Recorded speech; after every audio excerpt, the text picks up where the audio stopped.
Welcome to the Village of Altamont Planning Board. It is February 22nd, 2021 at 7:02 p.m. And as it has been for the last almost year now, this meeting is being held remotely due to COVID-19 restrictions, and all audio and video portions of the meeting will be recorded. My name is Deb Heck. I'm the Planning Board Chair. And I would like at this time each member of our planning board to introduce themselves. John Hampton. John? Hi, John. Steve Caruso. Hi, Steve. Simon Litton. Hi, Simon. Hi. Hi, Dan.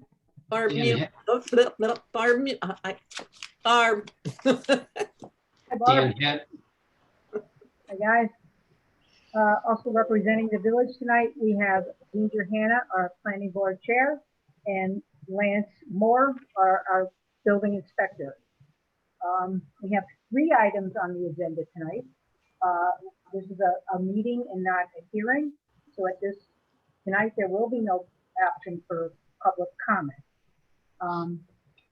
So without further ado, the first item on tonight's agenda is to review the special use permit request from Gary and Crystal Goss to install a pool in the side yard located at 13 Indian Maiden Path, Altamont. Has everyone on the board had a chance to review the plans and the special use permit? Yes. Yes. I know I have actually gone to the property and looked it over. I believe Lance has our zoning board chair, Danny Ramirez, and none of us see a reason for a variance. He has plenty of land there. So are there any questions for the applicant? Gary is on. I have no questions, but I'd like to say that it's the most complete application I've ever seen. I mean, there's no room for any scratching your head and wondering what about anything. And I congratulate you, Gary, for taking the time to put it together. Thank you, John. I appreciate that. You know, as you read in the paperwork, I'm a code enforcement official as well and running the facilities department at St. Rose. And I know documentation is everything. If you don't document it, it's as if you did not do it. Doesn't exist.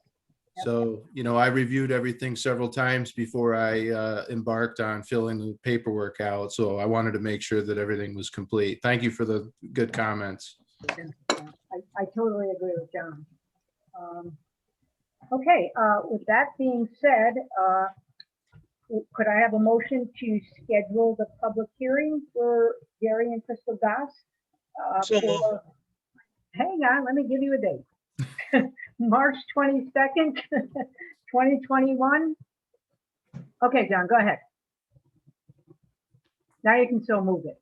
I move that we set the meeting for March 22nd. I Okay. second. Okay, John and Barb second. Ginger, roll call, please. Hey, Board Member Caruso, In favor. Board Member Hitt, In favor. Board Member Huki, In favor? Board Member Litton. Oh, I beg your pardon. I'm sorry. Okay, So sorry. Board Member Mulfelder, In favor. Chairperson Hext. in favor. Great, thank you. Thank you, Ginger. Thank you, Gary, for being so, I don't even know what the word is, efficient, I guess. But like John said, this is the most complete application I think I've ever seen. Thank you. Thank you. I appreciate it. Thanks, everybody. Thank You're you. welcome, Gary. We'll be over for a swim this summer. All right. Not until Lance approves the building permit for it. There you go. Okay, the second item on our agenda tonight is the request by Troy Miller for a minor subdivision located at 130 Main Street, Altamont. I sent out a lot of plans, a lot of documentation today from Allison, our counsel. Has the board had a chance to review that? Yes. Okay. No. Who said no? Dan, I said, I haven't read Okay. them. Okay, Neither did I, Deb. let me see if I can, bring this up. Hang on a sec.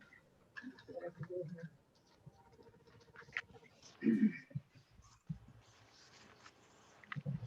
I can bring it up on my screen.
Not letting me. I'm not doing it right. I don't know where.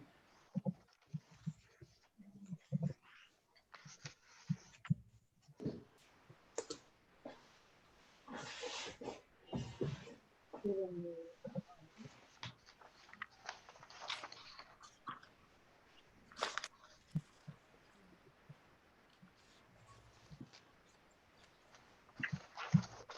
No, I can't do this.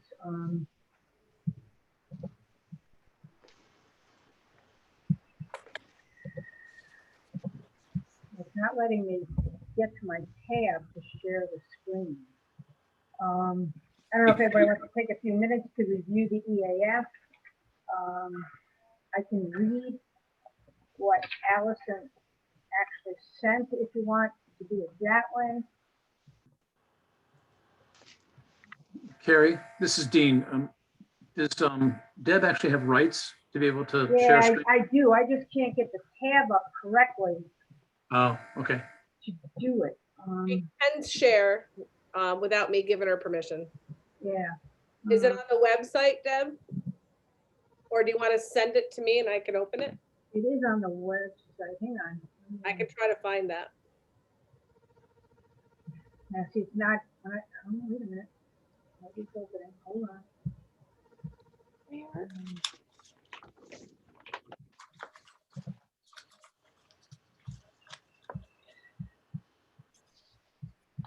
I try to open it and then open Zoom. It's not letting me do it. Wait. Yeah, no, it's not. I try to open the document. I get to the document and then I go back to Zoom and the document. It's not like in my sys tray or anything.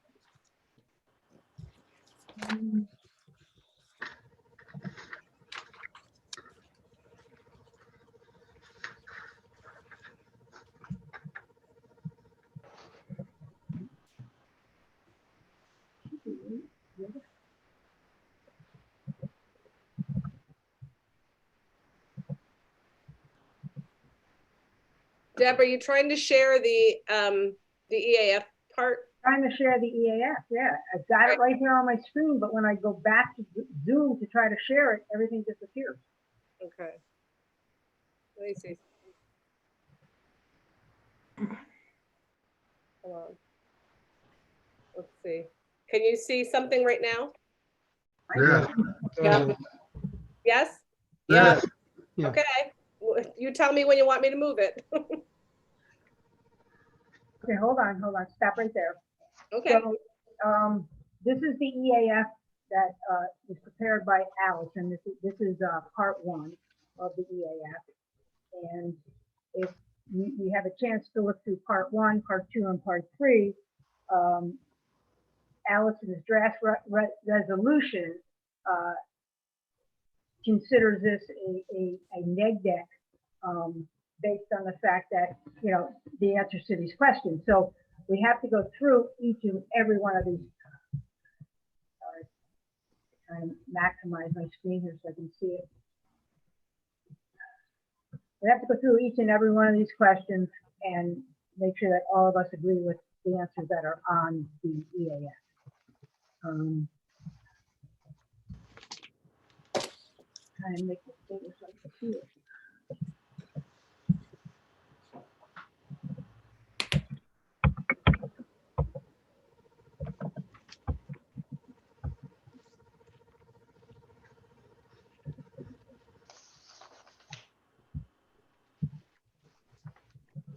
Deb, this property requires access from the state highway, right?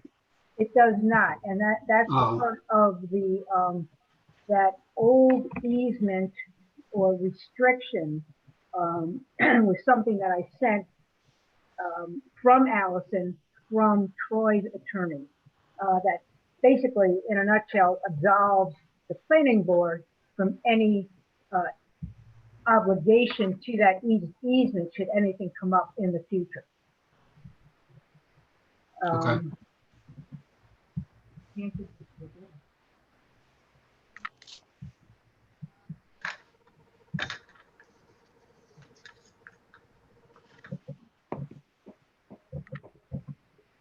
me see if I can try to read this.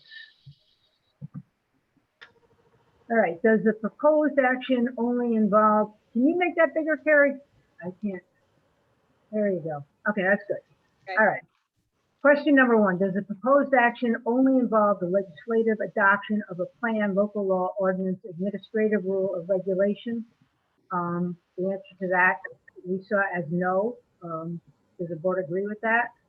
Yes. Okay, number two, does the proposed action require a permit, approval, or funding from any other government agency? That was answered no. Yes. Yes. Agree? Okay. Number three, total acreage of site of the proposed action was 0.72 acres.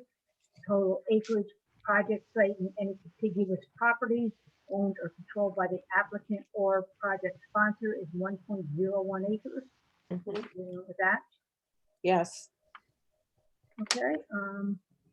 Check all land uses. All land uses that occur on or adjoining to or near the proposed action, residential was checked. Yes. Okay, is proposed action a permitted use under the zoning regulation? Yes. Consistent with adopted comprehensive plan? Both are checked yes. Yes. Okay. Just wave if anybody is not in agreement. I'm trying to watch and read this at the same time. Is the proposed action considerate with the predominant character of the existing build or natural landscape? That was checked yes.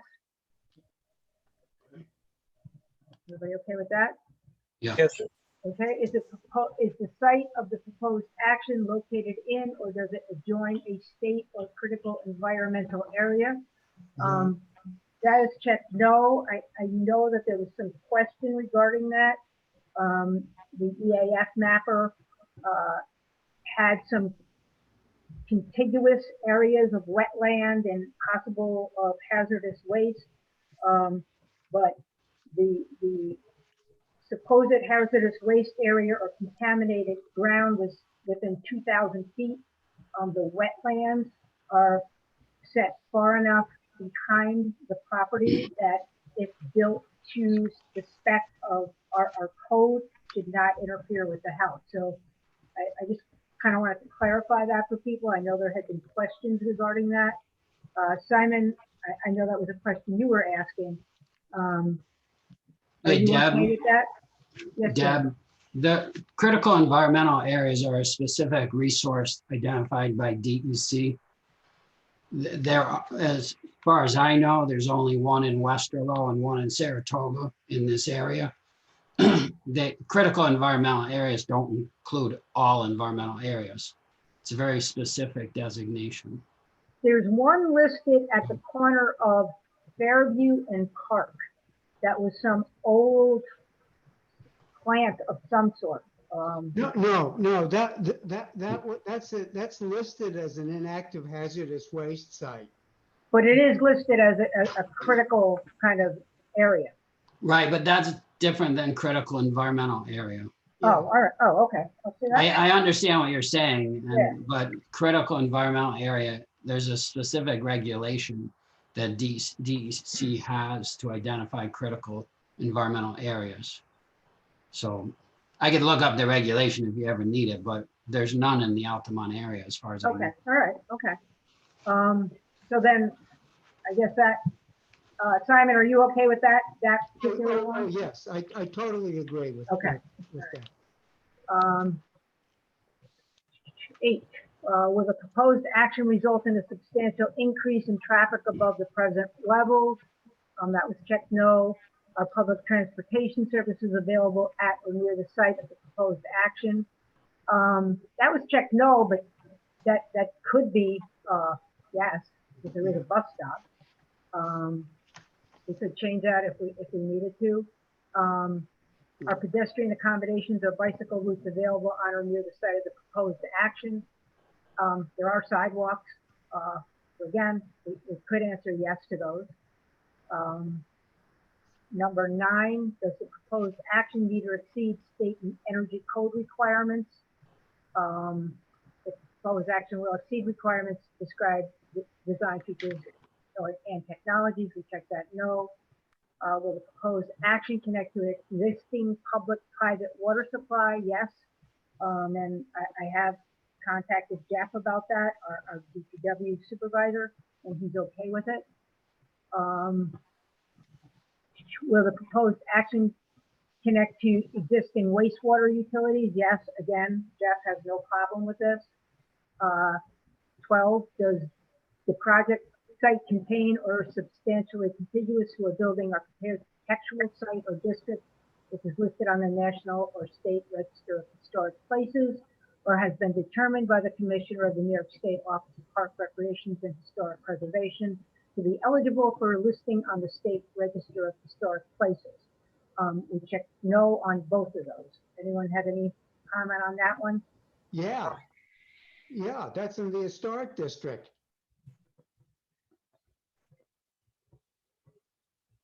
Let me do this again.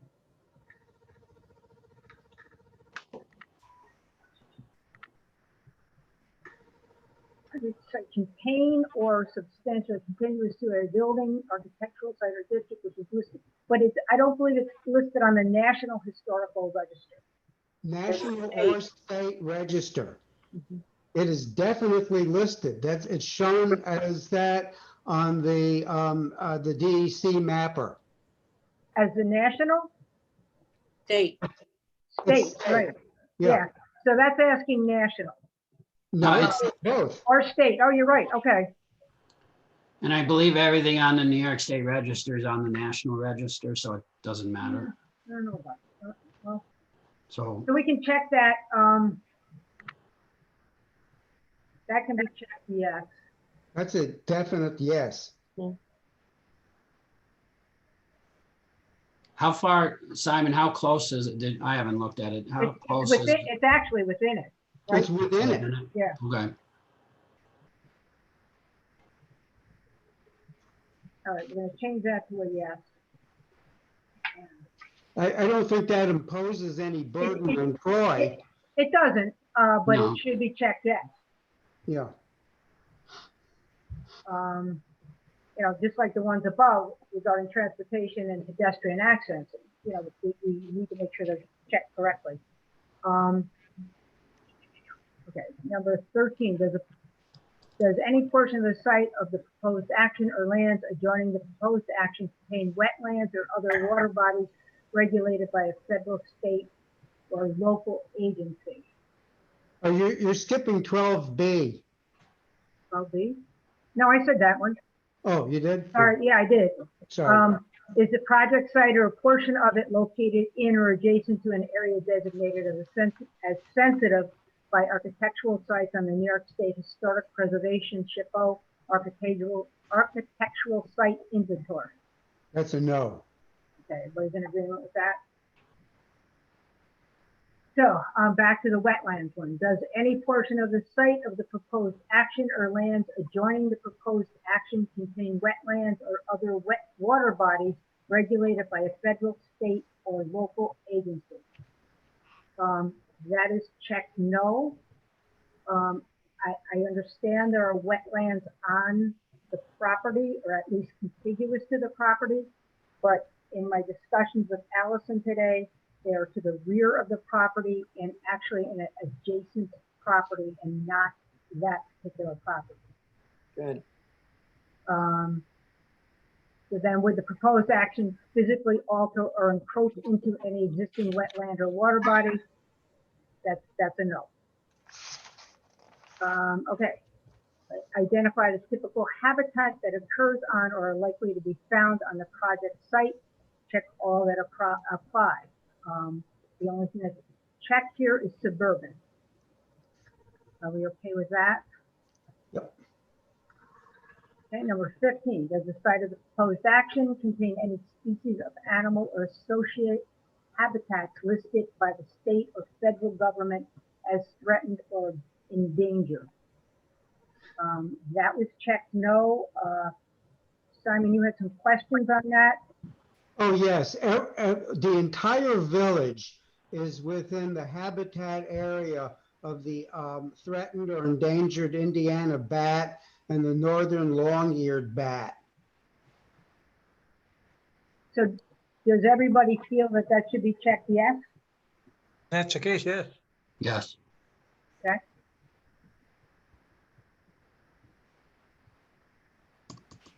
Okay, is the project site located in a 100-year floodplain? I believe that is a no.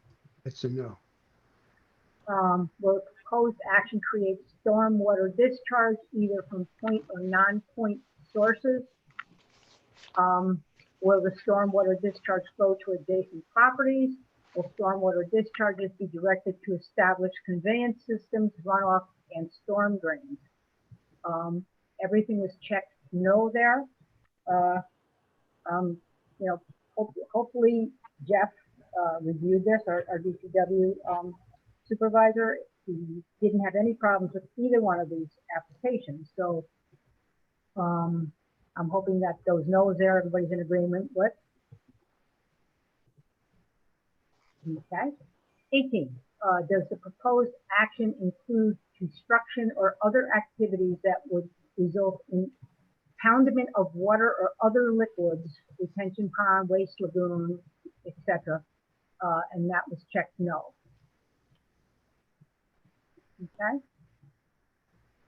Has the site of the proposed action or an adjoining property been the location of active or closed solid waste? There's some question about that. I don't know that that's still a question out there. Simon, you had a question about that? No. My question was about number 20. Okay, so we're in agreement about number 19 then. Okay. 20, has the site of the proposed action or an adjoining property been the subject of remediation, ongoing or completed for hazardous waste? What was your question on that, Tony? Well, the DEC EAF mapper marks that as yes, but the mapper gives a 2,000-foot buffer for hazardous waste sites. And the hazardous waste site in question, which is the Hayes House, barely qualifies as that. It was the site of acetylene manufacture during the early years of the 20th century.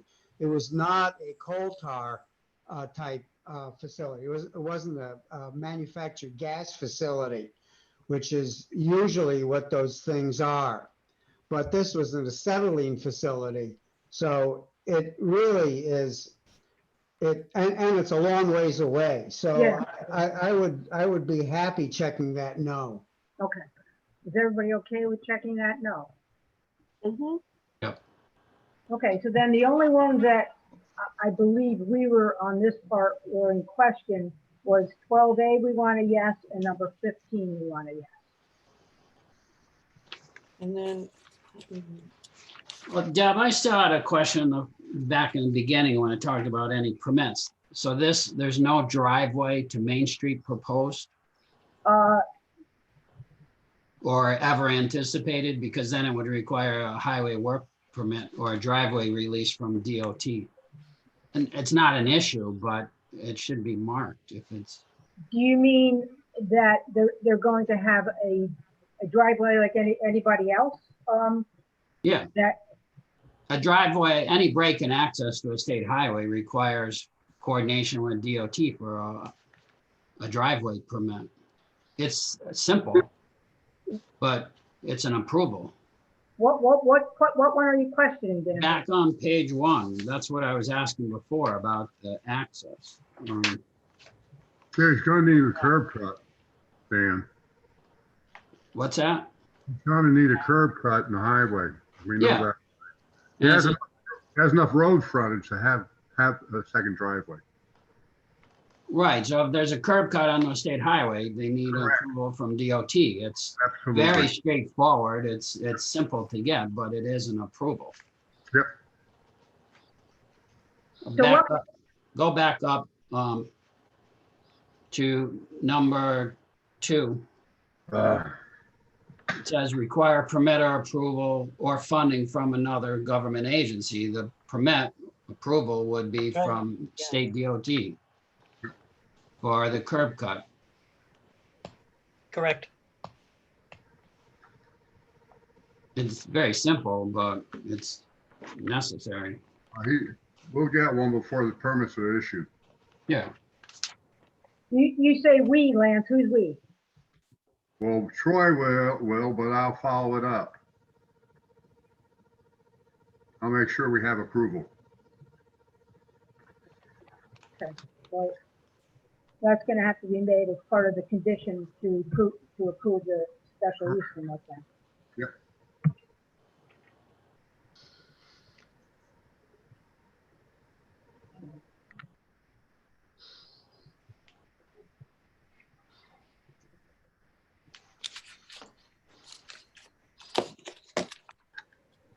Okay. All right, did we get through all that? Mhm. Yep. Yes, we did.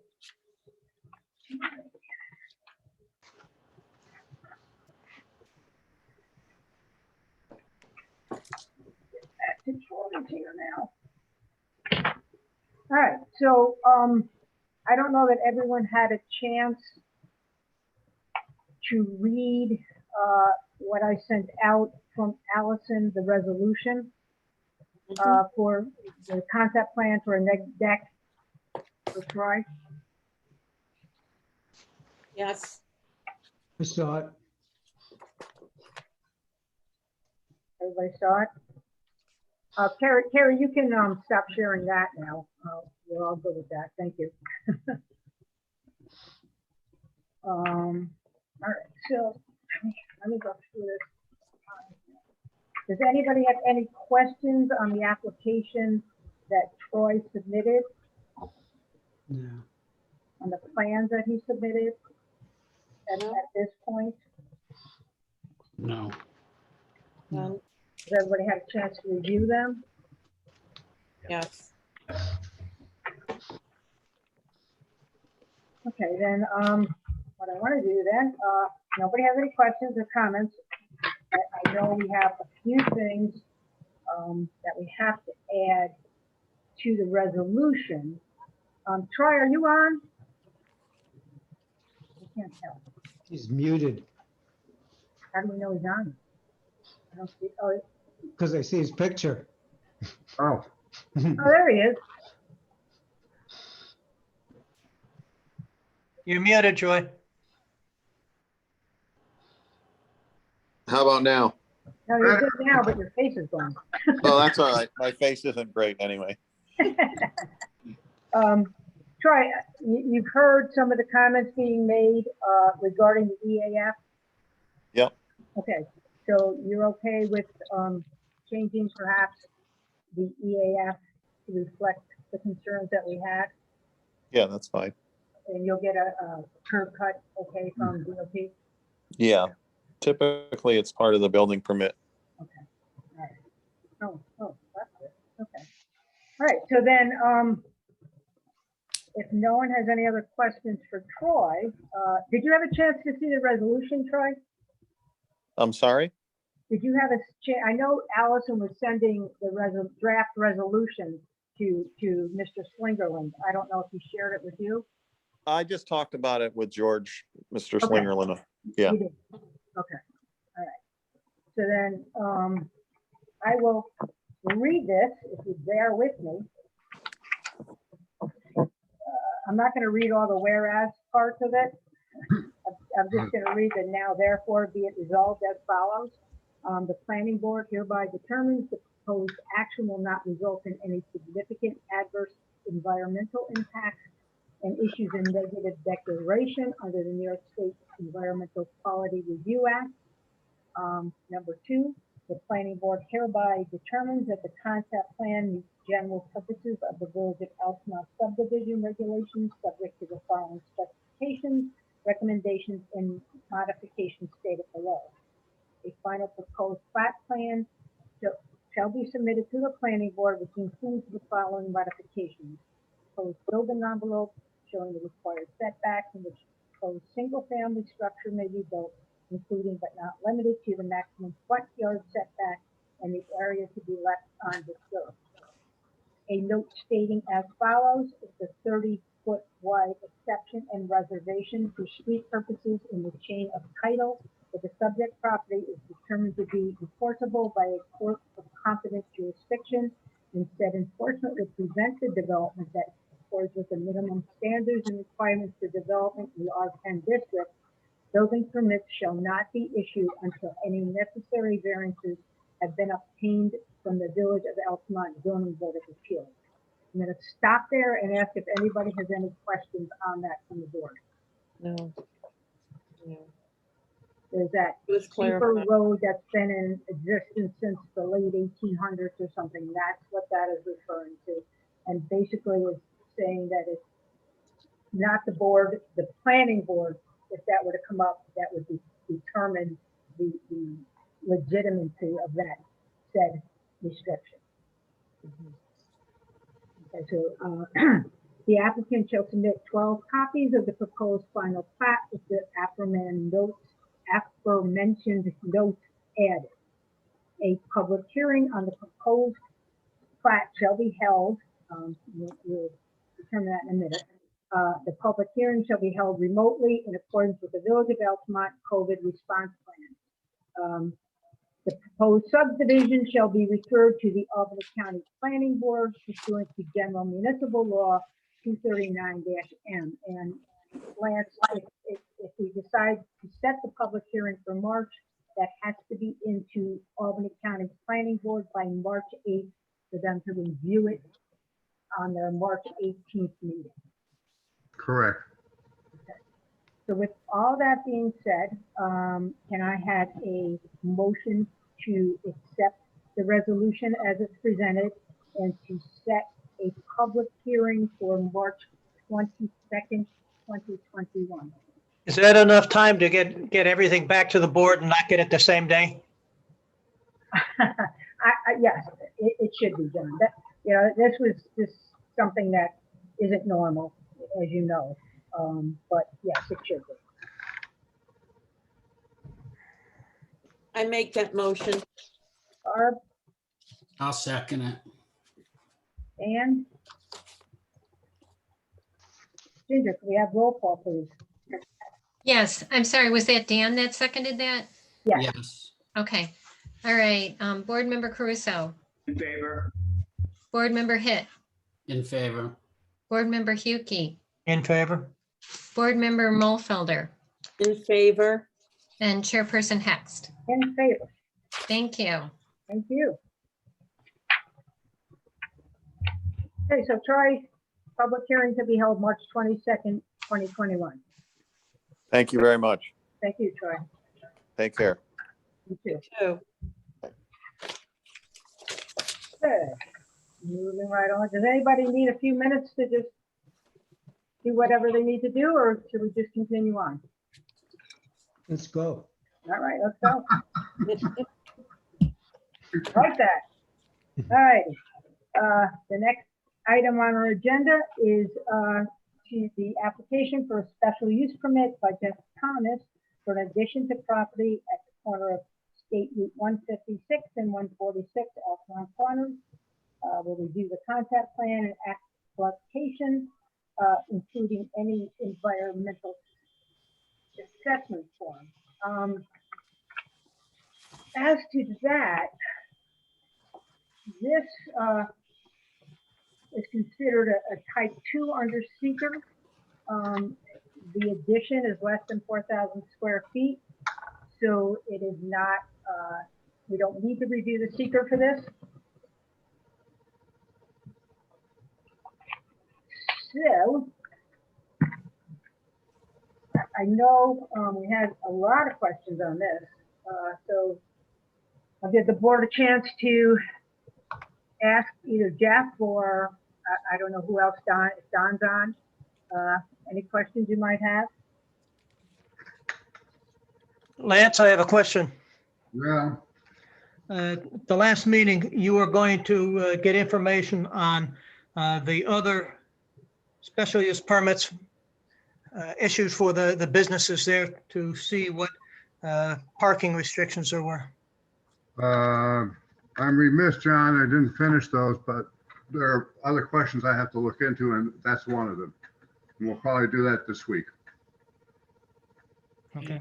It has enough parking between the two lots, has more than enough. You know, but there are other issues that I've discussed with the chairperson, but that will evolve within the next week or so.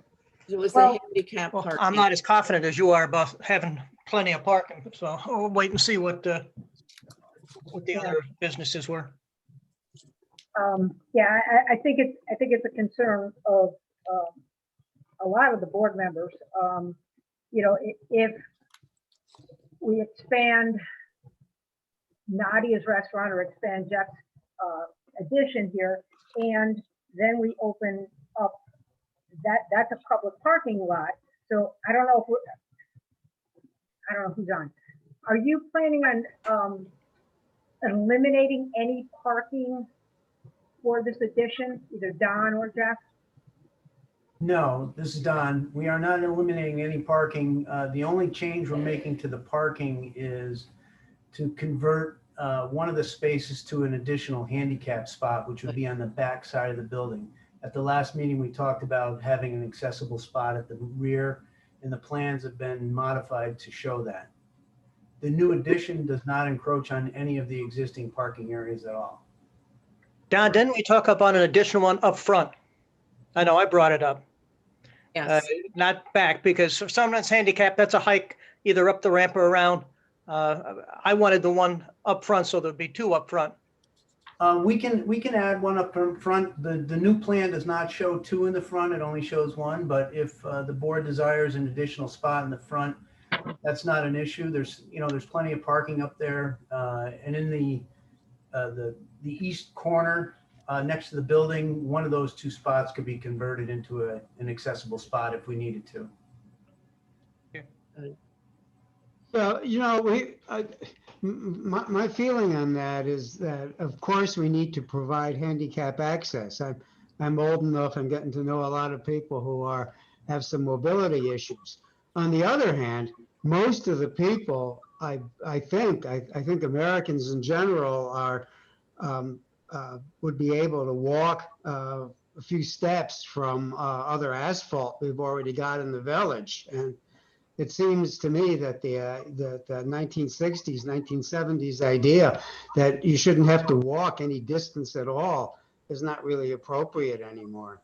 But if we can get by without putting down more asphalt, I think that's a plus for the village. Well, our plan is not to add any additional asphalt to the property. There's currently a parking area to the rear of the building and a parking area at the front of the building. And currently there is an accessible spot in the front. And again, our proposal is to convert one of the spots in the rear to make that accessible. We are not adding any additional pavement to the property other than the footprint of the building. Great. How would the person, let's just say a handicap spot, the person's in a wheelchair, How would they get from the rear of the building to the front of the building? Well, the proposed spot is near the end of the building adjacent to Route 156. And along the back of the building, there is I think it's a 5 or 6 foot wide loading area. And that area would lead all the way down to the new addition. The grade does drop off, but where the spot is proposed, it's at the same level as that walkway along the back of the building, the loading area. The ADA says that we cannot have a space for a handicap space that would bring a person, a disabled person, or a person in a wheelchair, whatever the case may be, into any traffic or dangerous areas. Would that lead that person, if it's a loading area? When you say loading area, do you mean like a truck unloading area kind of thing?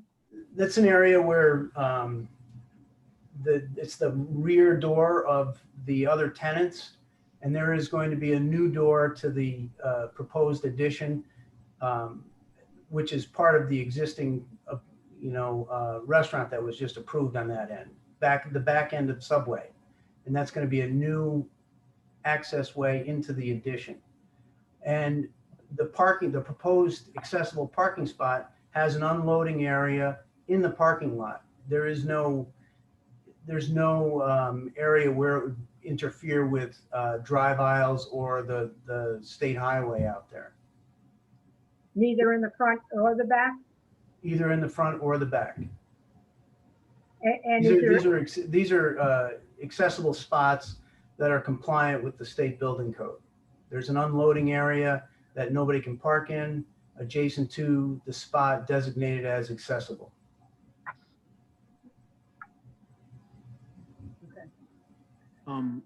This is Dean. The intent of the ADA, and I think actually the ordinance reads that the handicap spaces are be proximal to the front entrance of a facility, the primary entrance, which to John's point really should be considered to have a second space in the front. I agree. I agree too. I mean, I'd rather have an extra space in back that's not handicapped, that someone could park back there and walk, and have 2 accessible spaces, Right. handicap accessible spaces in the front. Parking in general, I believe, since that's we're going to be the smallest village in the world that has the most restaurants if everything's successful. But if you start thinking about adding, hopefully, the new restaurant that's going in Veronica's, who knows what's going to happen with the home front. And, my hope is that all of these restaurants will be successful. So when we start talking about using public parking as part of the allowed spaces, at some point we're going to have to start thinking about using some land around. I mean, I know Jeff owns behind the library and T Bank and that type of thing. So at some point we may have to start thinking about making public parking out of some of these places, because we will run out of parking, and we can't always say, oh well, there's public parking, because at some point, if we all have our way, there will be not enough parking for all of these restaurants. And that's a good thing, but we have the land, and we have the area that we could make a public parking and be open to everyone. I just hate saying all the time, well, 20% can be, part of the public parking. I just think we're backing ourselves into a corner. Well, with respect to the handicap parking, we're more than willing to put the parking spaces in the front of the building instead of the back. Based on the last meeting, it was raised that we add an accessible spot in the back, which is why we added it to the new plan. We can certainly put 2 parking spots for 2 accessible parking spots in the front. That's not an issue. With respect to the number of parking spaces, this property has, it's got 42 or 44 parking spaces. And we feel that it's more than enough to serve all of the tenants that are in there. I mean, you can drive by the parcel any time of the day and most of the parking is unoccupied. So we think that the amount of parking we have on this site will certainly accommodate all of the existing tenants and the addition without even using the public parking. So going back to determining the number of parking spaces, we'd leave that up to Lance. But from an actual use point of view, again, we feel that 44 parking spots certainly covers all of the uses that are there. Do you count employees in that, John? Absolutely. As I said, you can drive by the parcel any time of the day, morning, noon, and night, and the majority of the parking spaces are unoccupied. And that would include the employees that work there, that run the businesses. Great. If a restaurant is, let's just say has 100 tables, how do you go about figuring parking spots? They say that one space for each 2 seats. So if I'm looking at, well, specifically there's 22 seats in that new addition around the bar, and 30. And I'm amazed at how many. It seems like there's going to be more of a bar than a restaurant out there, because there's not many seats for people to sit down and eat unless everyone's going to be eating at the bar. There's what, 22 or 24 seats at the bar. You're going to eat up quite a bit between the two, and that's not counting the other places. And that's why I wanted the information from what the special use permit said on the other businesses, because there might not be many now, but once this virus gets under control, the businesses start going back to normal, it's just very possible you're going to be close. Well, I would agree with you, John, but if you take a look at the ordinance, the section after the list of uses, it says that the planning board can use those as a guide. Now, this particular plaza is not specifically listed under the ordinance. So I think what the board could do is use those calculations as a guide and come up with a number for a plaza. As we talked about last time, the last meeting, there's a lot of times when some of the businesses are not open and times when some of the businesses are open. So all of those uses don't necessarily need parking at the same time. And I think the board can, again, use that list of uses as a guide to determine this particular use that's not listed. And when I say the use, I'm talking about the entire plaza. There's no use as a shopping plaza listed in the ordinance.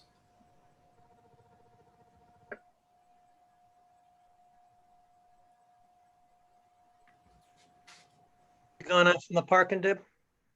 Pardon me? I asked Deb, we were going to go on to other topics besides parking. No, we will. I'm just going back to it that do we want to, I don't want to say make it a condition, but do we want to make a note that and kind of speaking to what John just said,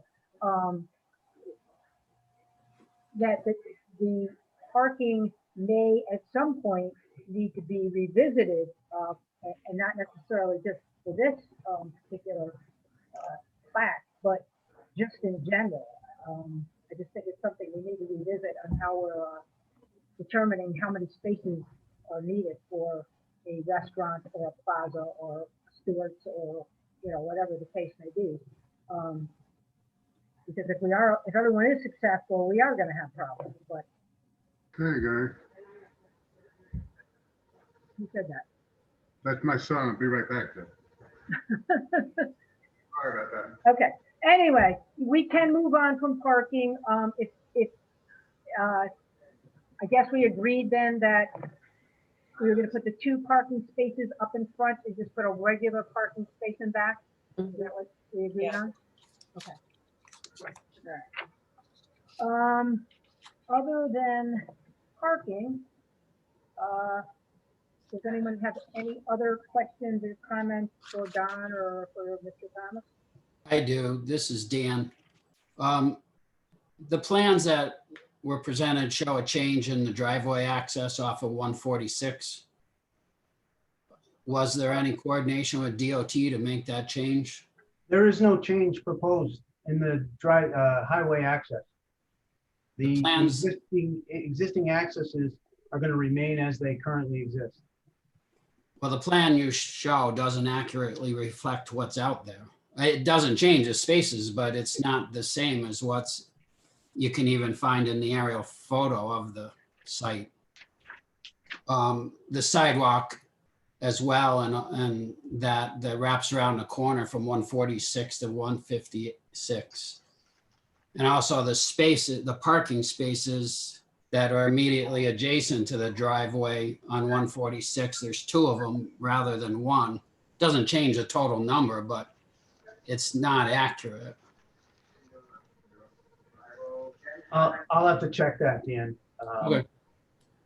But the proposal that is submitted, I mean, if the plan shows it different, I'm not sure that's right.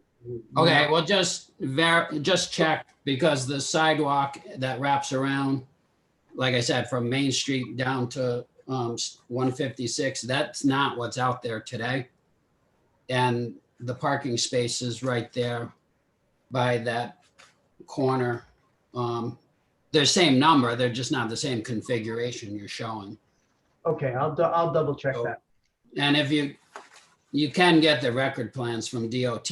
I mean, I know I worked on the project to rebuild Main Street, so Okay, I know that's not correct. So Dan, you want a correction to the sidewalk configuration in relation to 146 and 156? Yeah, because what's shown on this plan is not what's out there today. Yeah, I want to make this. And there seems to be 2 radii right there at the driveway access off of 146, which kind of implies there's a change. I mean, if there isn't, it should just be fixed, that's all. yeah, we can modify the plan to reflect what's in the field. Okay, So you're modifying it for the sidewalk and to show the number of actual parking spaces? just the configuration of the spaces, the numbers are the same. It shouldn't change anything, it's just to Right. represent it correctly. I just want to make sure that when they come back before us and we, approve this draft resolution, that we've, included everything that everyone has as a concern, that they make these corrections when they come back before us, that we don't have to send them packing again. Yeah. And Don, even the sidewalk that's down adjacent to the side of the building along 156, the sidewalk and that paved area are reversed from what's out there in the field. Yeah, that sidewalk out there, that's not even on the subject property. Right, that's why it kind of looks like you're changing it and you're not, right? Yeah, no, we're not changing that. Yeah. We have no control over it. Right, so it should just accurately reflect the field conditions. Okay.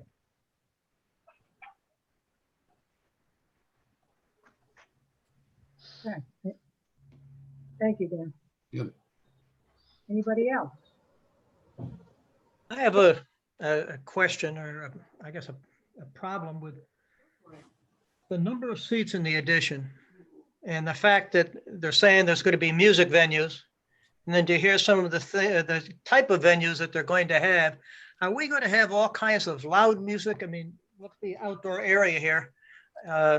We've got to have some control over what type of venue it's going to be. I think the owner of the restaurant might be on. I'm not sure. She would be able to answer that question better than me. Nadia, are you on? Yeah. That's who you meant, right, Don? Maybe not. I mean, if she's not on, I did talk with Mr. Thomas regarding that issue. You know, and there may be jazz music inside. It'd be light music. It's not going to be rock and roll type concert music. You know, maybe a trio of jazz musicians on the deck.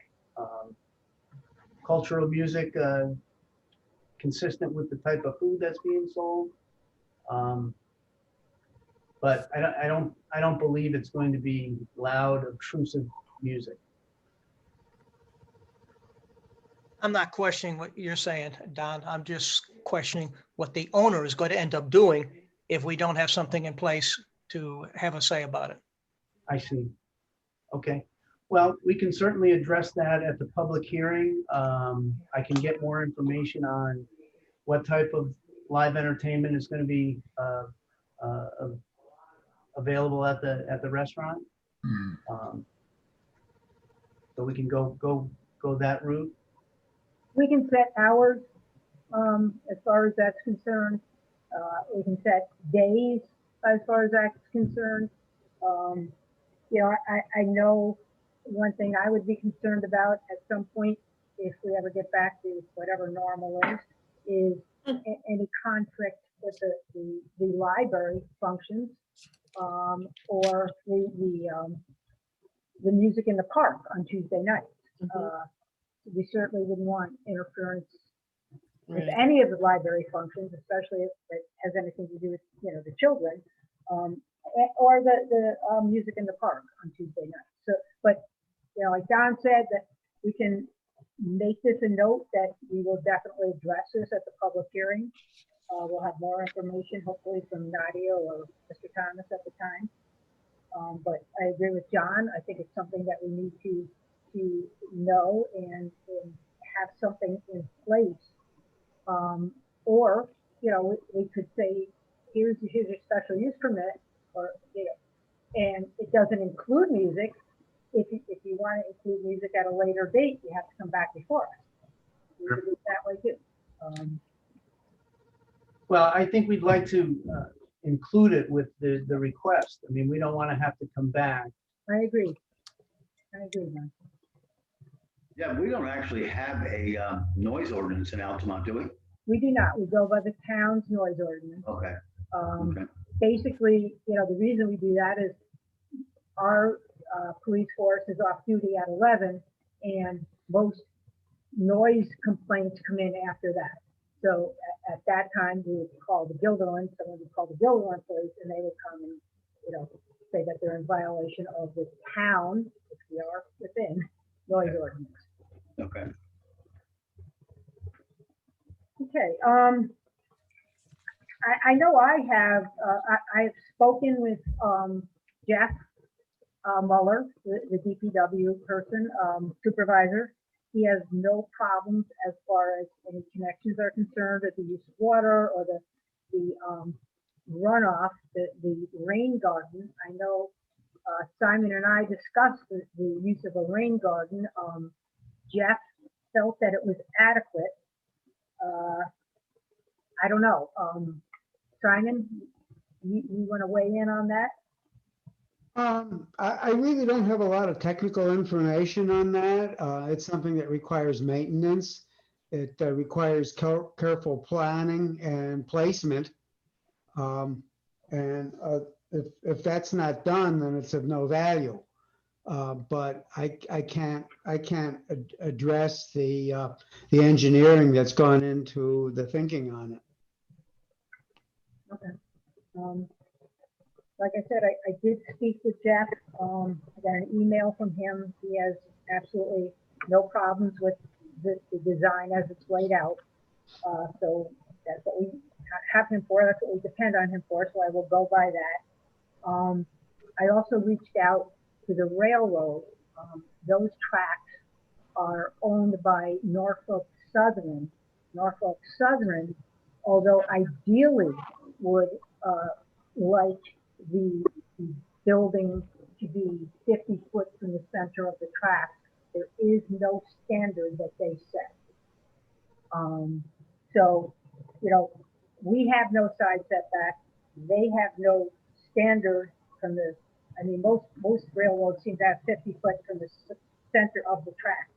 Norfolk Southern does not have that. I spoke with Kyle, the fire department chief. He doesn't see an issue, even if the building is right on the property line, if his firefighters would have to get in there between the property itself and the tracks. The only issue he had that I have, that I think other people have, is no egress from the deck if the egress from the restaurant is cut off for a handicapper. You know, I just think that's a oversight. I think it's dangerous. I certainly wouldn't want to be the person that approved a site plan and had something happened and a handicapped person not able to get out. So I know, as far as I'm concerned, that would be something that I would write into any condition. With respect to egress from the deck, there's basically 3 ways off the deck. One is through the building. Another one is through the existing front porch of the plaza, which is, it's probably 12 feet wide. And then the third way would be into the patio parking lot area. So And there's 3 ways off the deck. do any of those have ramps for a wheelchair?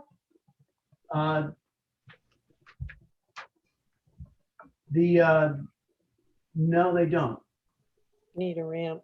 They don't. That's it, exactly. That's my concern. Somewhere there, I would like to see a ramp. Otherwise, I think I would be, I don't know, hard pressed to approve a plan that if that restaurant was on fire or whatever other thing might be happening and a disabled person in a wheelchair could not get off that deck. You know, I don't feel comfortable with that. How are you? This is Jeff Thomas. Hi, Jeff. Yeah, on that back walkway, it does go straight out. It doesn't require a ramp because it goes straight out to the parking lot, dead level to the back 2 parking spots, and then it ramps down. So you could actually use it as handicap accessible to enter the back of the building and exit the back of the building with egress. You know what I'm talking about, right, Don? Yeah, but I think they're talking about the deck in the front, Jeff, right Yeah. now. Oh, I'm sorry. That's I okay. thought you meant the deck in the back. Yes, well, you could go through the building, that's correct. Not if the building's inaccessible, on fire or whatever, you know, who knows? I'm just. Right. That's Well, true. like I had explained at the last meeting, Deb, the deck is, you could look at it like an area of refuge. You know, if you go into a high-rise building, for example, and you leave the office floor, the only way out is a stairwell. The elevator shut down. And under the building code, in a scenario like that, the stairwell acts as an area of refuge for someone in a wheelchair. And that person would have to wait until emergency service came to the stairwell to help them out. In this case with the deck, you know, your concern is the building being on fire. People could move out to that deck in their wheelchair, and that would be, you could consider that an area of refuge. I'm not sure about that analogy, Don, because in a stairwell, you have masonry or concrete. Where's the masonry or concrete in this deck? Well, you're outside the building. You're outside the structure that might be on fire. Well, I don't agree with the analogy anyway. We all know how that worked out in 9/11, don't we? I just think that a ramp, some type of ramp needs to be built from that outside deck to the outside. I don't think that's too much to ask. I agree Okay, with. well, we can look at it and we can make that work so that there is a way to get to the parking lot without We going could down some we stairs. can definitely do a ramp there. Right, we can make that work so someone can get clearly away from the building in the event of an emergency. Or, you know, just even not in the event of an emergency. Not everybody wants to be pushed through a restaurant to get to a deck in a wheelchair. somebody might want to go to the deck and just have a drink or listen to the music and not have to be pushed past everybody in a wheelchair. Just, you know, I'm getting old. A lot of us are getting old. You know, I know my sister who had ALS, she was in a wheelchair. I would not feel comfortable approving a plan that didn't have a way for her to get out. And, you know, it's just something I feel very strongly about. Okay, we can design that feature into the deck area so that it is accessible from the parking lot. Thank you. Good. Thank you. I have a question, Don. When you submit the plans, are you going to show an elevation of the Main Street side showing an elevation of the fire pit area? So I can get an idea what I'm looking at. Yeah, we can come up with something that, so you can get an idea of what that's gonna look like. It's gonna be pretty much on grade.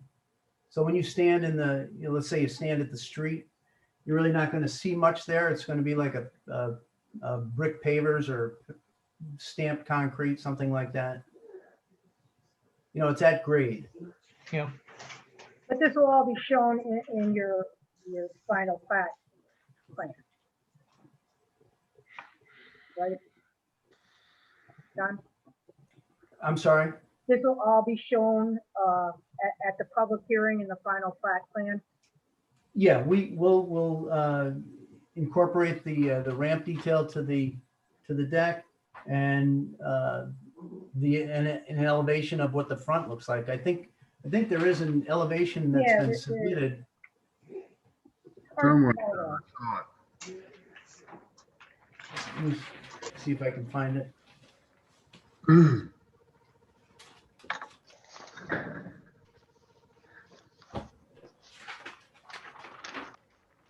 The elevation, I think you already have it in your packets. It does show the deck and the front patio with the fire pit. So it's already been shown. An elevation of it? Yeah. I didn't get that thing. Okay. The colored elevation that was submitted to Oh. the building department. Excuse me. Okay.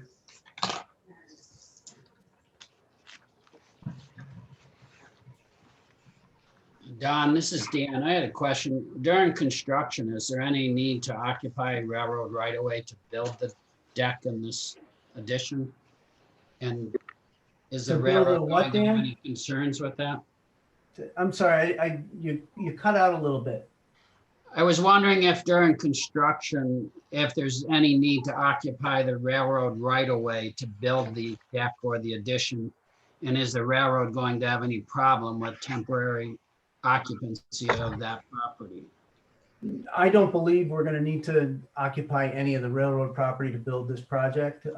But if need be, we would get a temporary easement from them for access to their property. But as it stands, we have no intention of going on the railroad property.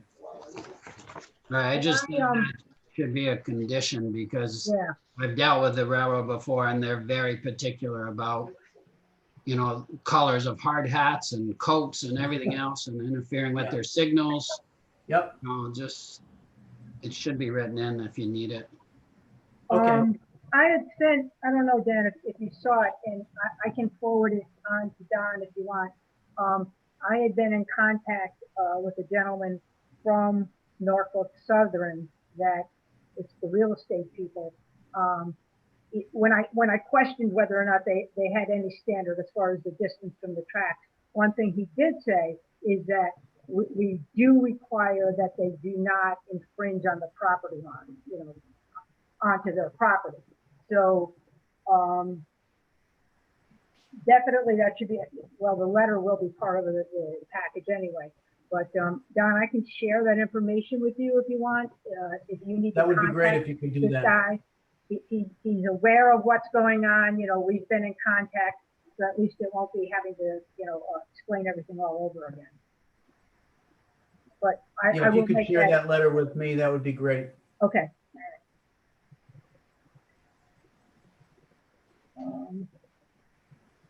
And we will make that part of Conditions. yeah, the condition of the resolution, of the draft resolution. Okay, any other questions? We had, I think you mentioned about the exterior lighting fixtures Yeah, that do not comply with the requirements of the Village of Altamont zoning law. yeah, that is part of the resolution. Some of the lighting on the building is uplit. That is not allowed under our zoning regulations. So any new lighting would need to be complied with our zoning regulations, or you would have to come for a variance. Are you talking about the lighting on the pillars? The lighting on the current building, Right, but the ones that are on the support structure for the roof? yes. Those lights, I would argue that they do comply. This building has a 3-foot overhang, and those lights are below the overhang. And when they do shine up, they do kind of shine towards the building and up. But the overhangs restrict the light from going all the way to the sky, which is what the ordinance was looking for. I don't know that the zoning law specifically says that if you have an overhang, that uplighting is permitted. No, it doesn't, but it does say that the intent of the ordinance is to prevent the light from going all the way up into the sky. For dark sky components. I don't even think it says that. Let me get it out here. Yeah, no, I'm doing it too. Let's see if I can quickly find it. I don't think it specifically says it's intent. I think it specifically says uplighting is not allowed.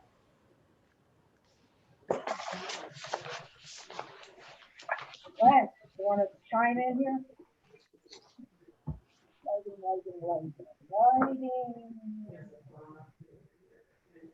35518. Yep, got it. Right. Glare control should be accomplished. I mean, if you look at the purpose of the section, section A5, I think we comply with that section and we meet the intent of that section by keeping the lights below the overhang. Again, there are 36-inch overhangs. Where are you doing? 8.5? I'm at 355-18A5. It's under the purpose section.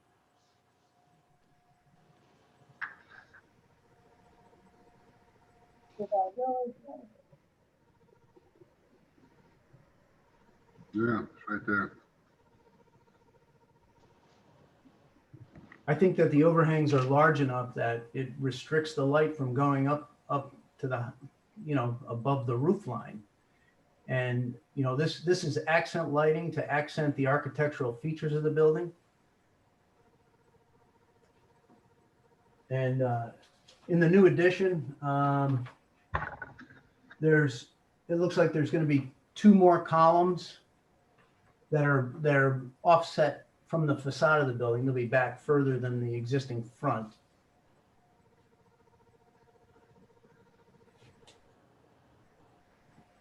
Direct lighting emissions will not be visible above the building roof lines with other upward directed architectural, landscape, and decorative lighting. Right.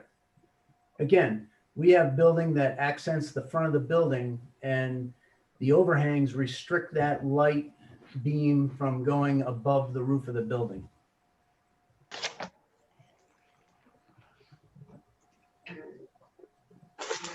And then the proposed addition is going to have a similar, it's going to be consistent with what's already there.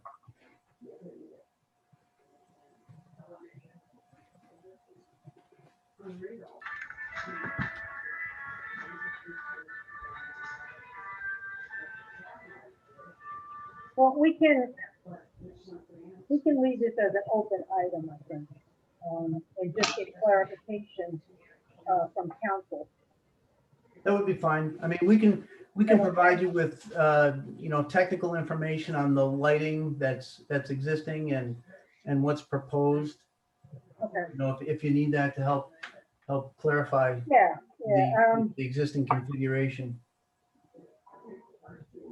I know our code is a bit ambiguous at times, but. Yeah, well, we can get, like I said, we can get clarification from council on that. Okay, And just make sure we're all on the same page that some other. yeah, that'd be fine. Come back and say blah, blah, blah, blah, blah. All right. So.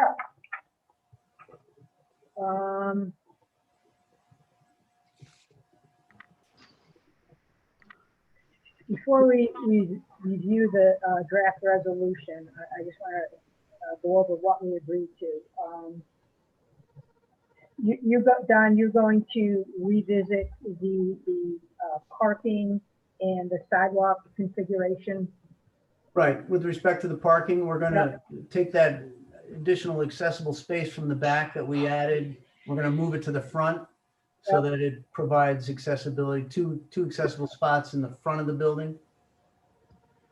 You're going to add a ramp from the Provide deck. access to the deck so that you don't have to go down a set of stairs. That will Here's meet something out there, ADA yep. requirements. That will meet ADA requirements, right? That's right. Okay. Dan's issues about the positioning of the parking spaces and the sidewalk. Right, I'm gonna have to talk to the engineer about that, and we can modify the plan to reflect what's out there. Okay. Because again, we're not making any changes to either of the existing curb cuts. There's 3 of them. We're not gonna change any of them.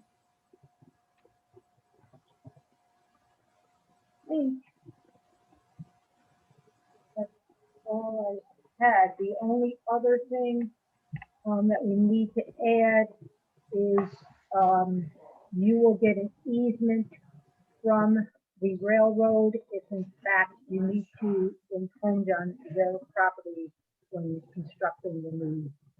Yeah, that's no problem. All right. There was one more about music or Oh, right. something about that. Live entertainment, yes. Debbie? This is Lance. Hi, Lance. That was Nadia on the phone. She's out of town and she didn't know how to get in, so she will address that issue, but what she told me is the restaurant closes at 10 and the rest, everything ceases by 11 o'clock. So she will come back to the board with a proposal for your review and determination on. Okay, so all this is going to have to be just for Don's and Jeff. I didn't know anything about it. That was that phone call. Oh, okay. This will all have to be in final plans that we review at the public hearing. Right, I just want to make it clear that it is the intention to provide some form of entertainment there. We Yep. don't want to leave that out of the No, application. not at all. But we just want to know when, where, how, Okay, and Nadia will be able to address Yeah. that. and make sure you understand our conditions that are set forth. Oh, I do, regarding any live entertainment. for sure. Don should be back in the area on Friday. That sounds good. Okay.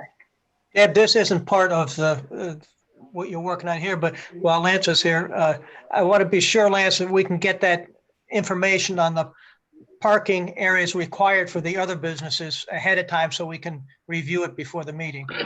Correct. Okay, thank you. Okay.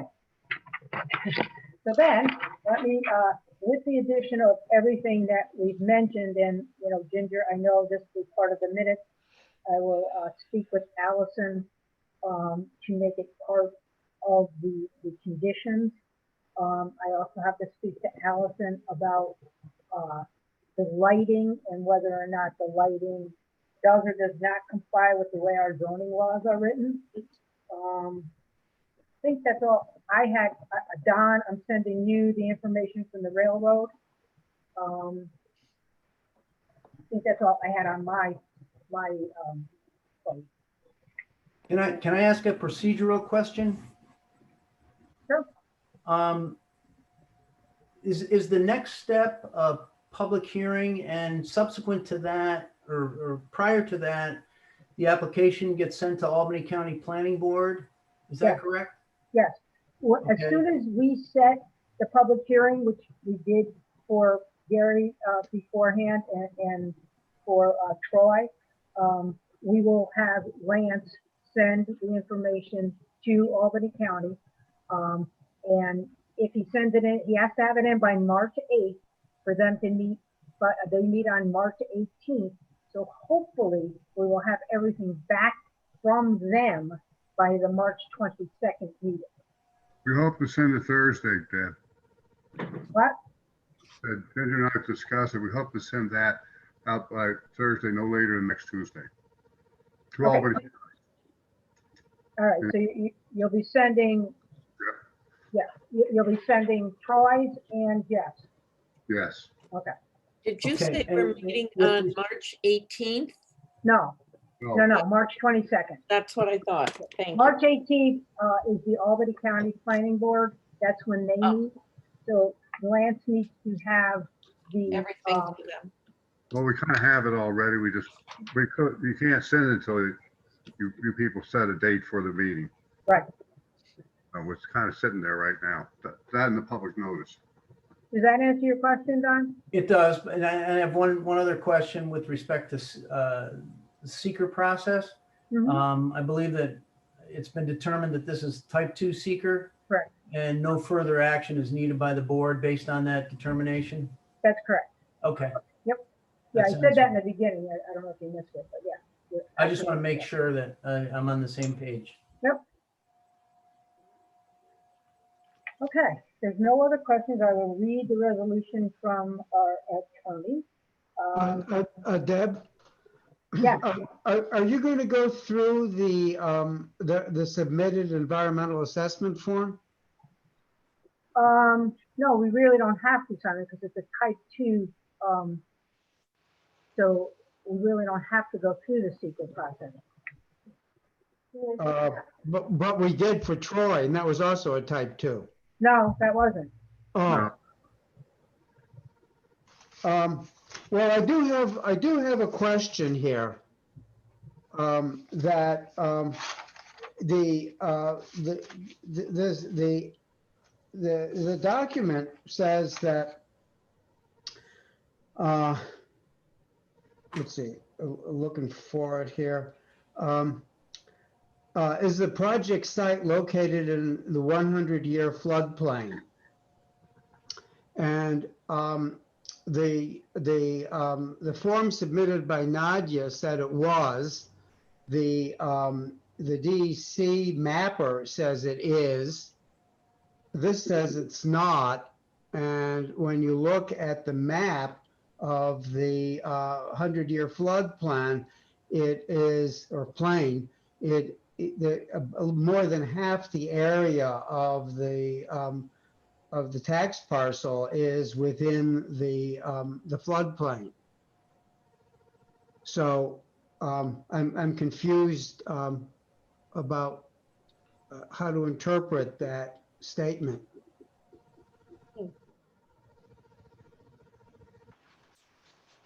Don, you have any comments on that?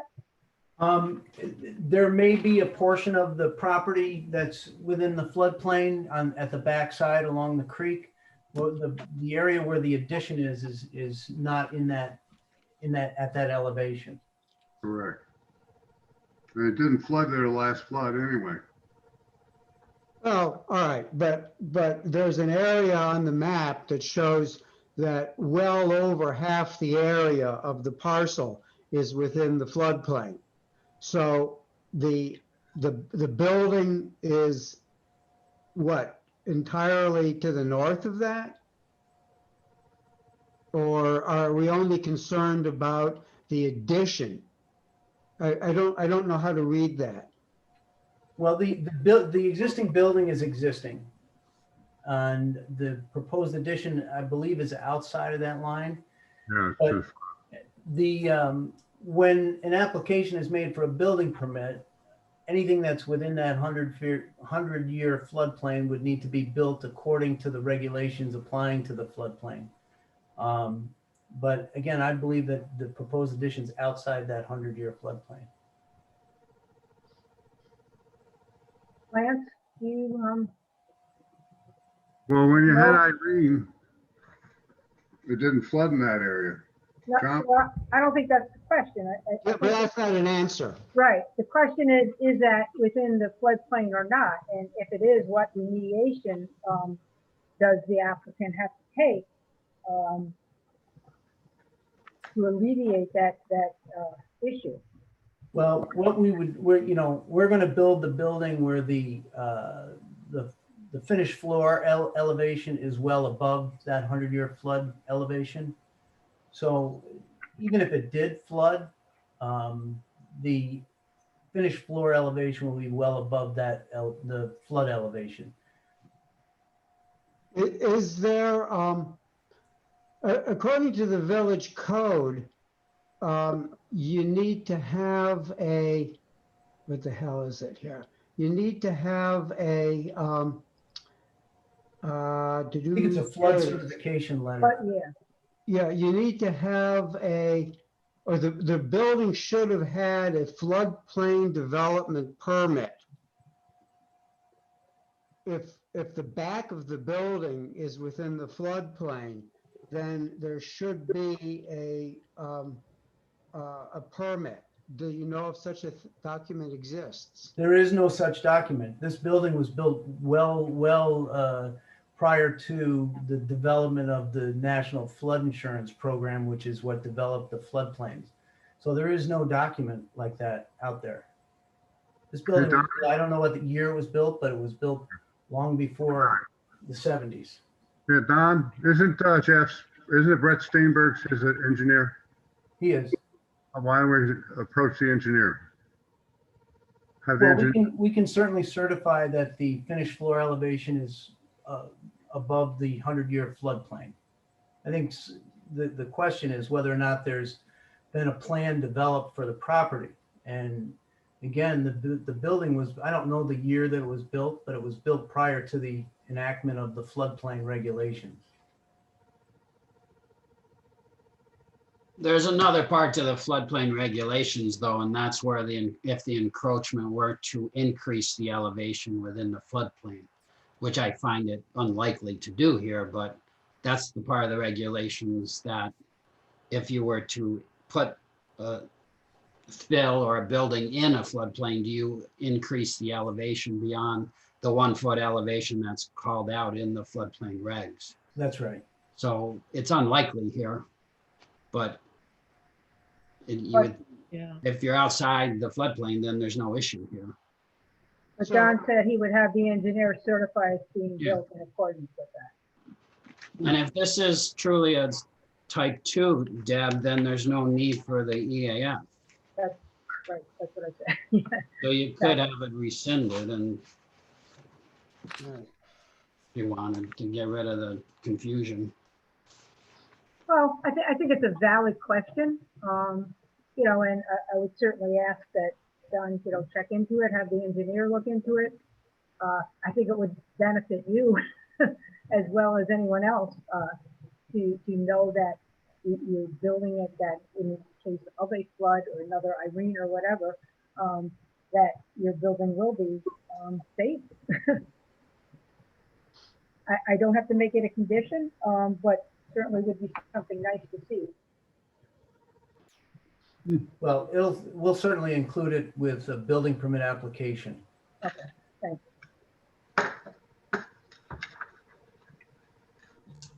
Okay, then, we're good, everybody? I don't want to, we have time, so if anybody has any other questions, feel free. And again, we will have the public hearing, we will have a chance to ask other questions. If anything's not included on the final plat when they come back before us on March 22nd, we can, ask our questions then. Okay, then, according to Allison, this is the draft resolution. This further resolved that the planning board of the village of Altamont hereby authorizes and requires the planning chair and planning board secretary, clerk, and village take. Hold on, I'm sorry, I'm skipping forward. The planning board hereby determines the proposed action is a type 2 action exempt from review under the seeker pursuant to 6 and New York CRR 617.5 C and 9, and the planning board hereby approves the sketch plan with the following modifications. The site plan shall be revised to eliminate any exterior lighting, don't say anything down, that do not comply with the requirements of the Village of Altamont zoning law. I think that says it fairly. I don't think it says that we won't allow it. I think it says that you will eliminate any exterior lighting if it doesn't comply. I will ask Allison to clarify the way our law is written. Is that okay? That would be fine. I mean, we need to determine that we're in compliance right now. Right, exactly. And then B, a handicap ramp should be added to provide a means of egress from the proposed outdoor deck in the event egress to the restaurant is not possible. Upon receipt of a revised site plan showing the above listed modifications, as well as the other ones that we discussed tonight, which I will have added to this. Revised site plan showing the above listed modifications, the planning board hereby determines the application will be deemed complete and ready for review. A public hearing on the proposed plat shall be held, and the public hearing shall be held remotely in accordance with the Village of Altamont COVID response plan. A complete statement of the application, including proposed site plan, EAF, and a copy of this resolution clarifying the action as a type 2 action under seeker shall be referred to the Albany County Planning Board pursuant to New York General Municipal Law 229-M. It is further resolved that the planning board of the Village of Altamont hereby authorizes and requires the planning board chair, planning board secretary, clerk, village attorney to take appropriate steps to effectuate the resolution, including any filing and distribution requirements. That being said, could I have a motion to accept the draft resolution with its conditions and to set the public hearing for March 22nd, 2021? Make that motion. I'll second. Barb, thank you. That roll call, please, Ginger. Yes, Board Member Caruso, In favor? Board Member Hit, Dan, In favor? Board Member Huki, Favor? Board Member Mulfelder, In favor? Chairperson Hext. in favor. Great, thank you. Thank you, Ginger. So, Lance, Ginger, you'll have Troy and Jeff's plan sent to the Albany County County Planning Board before March 8th so that they can hear it on their March 18th meeting. Yes? Yes, Okay, as far as what's on our agenda for our special use permit and our site plan, that's it. So if you guys want to leave, you're welcome to. Thank you. But planning board members, do we have minutes to review?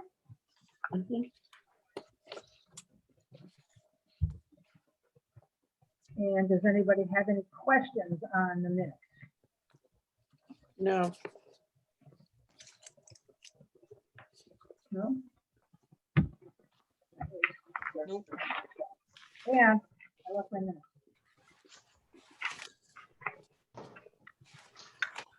Yeah, that is- what did I do with my minutes?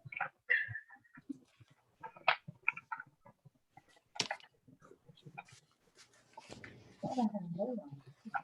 All right, well, I can't find my minutes.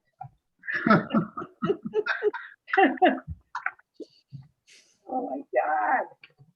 There we are. All right.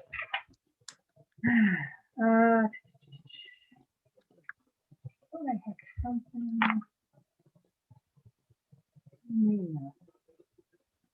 Okay, if no one has any questions, can I have a motion to accept the meetings from the 12/28/2020 planning board? That was the difference.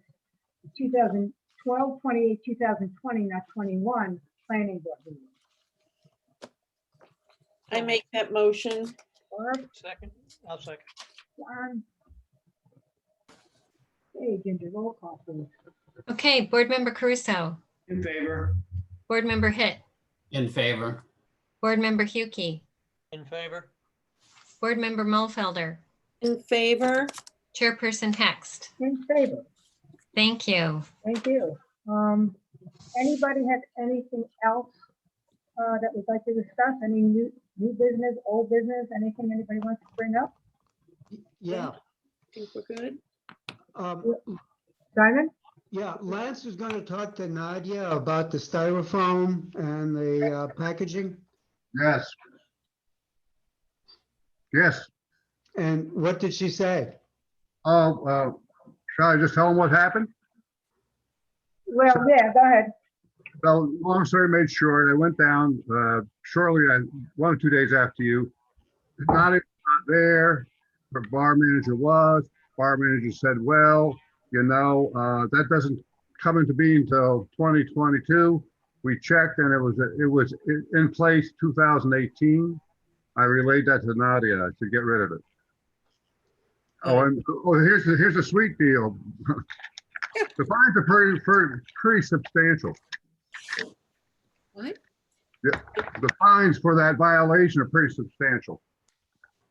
So, Yeah, it's the state, I believe, mandated 2022, but Albany County mandated effective as of 2018. yeah, So initially, I think the bartender told Lance that, well, no, that doesn't go into effect till 2022, but then we did a little bit more digging, and sure enough, so Albany County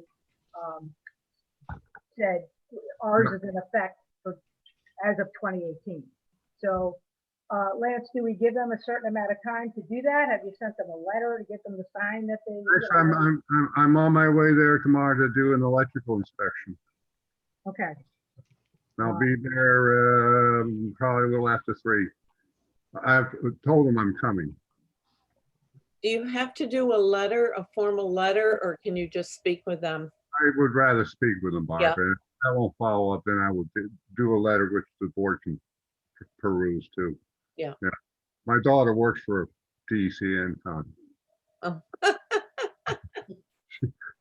You think you're an environmental, Simon? Meet my daughter. Look out. She'll scare the pants off you. Hey, we need it takes a village, you know, we need everybody on the board. Anybody else? I just have one thing before I make a motion to adjourn, and I just asked, I have John, I have Steve, and I have Dan's cell phone number. It's Barb, Simon, if you have cell phones, could you I don't. email me your, don't say it online here. Could you email me your cell phone number? That way I can create a group text. So if something comes in at the last minute from our attorney or from anyone that I think needs our attention the day of the meeting, I can just send out a quick group text that says, hey guys, check your email. I just sent you something. I don't ever look at my cell phone. I don't even know my number. My kids made me get it because I hike. But you can text me. I have an iPad. Does that work? I can message you, Barb. I can message good. you on, Okay. Okay, I can do that. Okay. I have 11 that I haven't even checked yet. Oh my God. But I know. I just want to make sure that we get as much heads up as we Yeah. can if something comes in at the last minute. Yeah. You know, it's important like today. Okay. Okay, anybody else? Good meeting, everybody. So can I have a motion to adjourn, please? I make the motion. John. I think I'll John second was it, Barb. John was first, Barb was second? Yeah. Okay. Roll call. I didn't hear you. Okay, roll call. Board Member Caruso, Favor. Board Member Hit, In favor. Board Member Huki, In favor. Board Member Mulfelder, In favor. Chairperson Hext. In favor. Terrific. Thank you. Have a good night, Thank you, everyone. Ginger. Thank you. Good night. Thanks, everybody. Good night, everybody. Bye. Great Stay job. warm.